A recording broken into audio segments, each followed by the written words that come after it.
want to deal with small children and animals, and so if there's any cats or dogs around here, this asking me to do this post is really payback. I just found out I've been ticked off at him for 50 years and didn't know it. Last week, my wife asked me, said, who was the best man at Jim and Judy's wedding? I said, well, Jim was my best man, so I assumed that I was his best man. He said, no, your dad was. I said, well, I'll be damned. I didn't know that. So I told him the other day I was ticked off about it. To make matters worse, I said, why was Daddy the best man? He said, because my original best man, Otis, was sick and couldn't make it. And I said, in other words, I was third on the So I've had a grudge for 50 years. 2 weeks ago,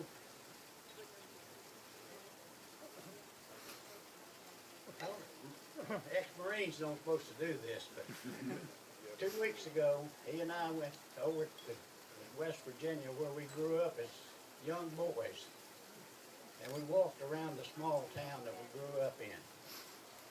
And when we were boys, if you asked any person in the town, which of these kids will never finish high school,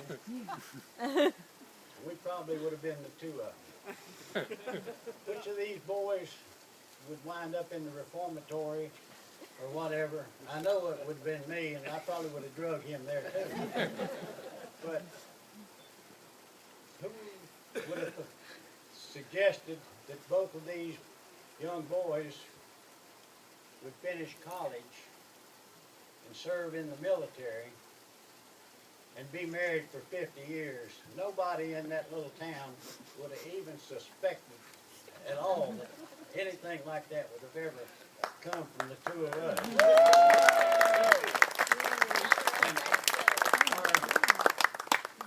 Our dad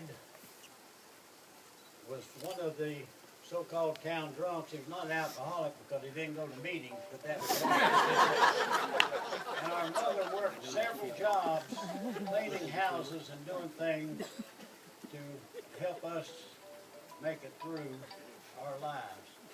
And it just really grabbed me right here that we were able to walk through our own small little town and feel proud about the things that we had accomplished. But those accomplishments would not have happened had we not married the women that both of us married. Yeah! Go!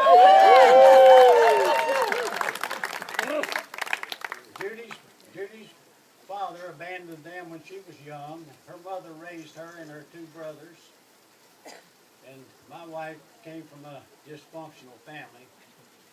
Both of them have been the inspiration for both of us to be able to make it for 50 years, and we owe a great deal to them. And most of all, I owe a great deal to my brother and his wife for buying this beautiful property and bringing me back to the place where our ancestors started. It has been a true joy. I tell a lot of people I came here for 6 months. I've been here for 13 years, and I'm hoping to be here for 13 more. But to my wonderful brother and his wife, I say cheers. God bless you. Cheers.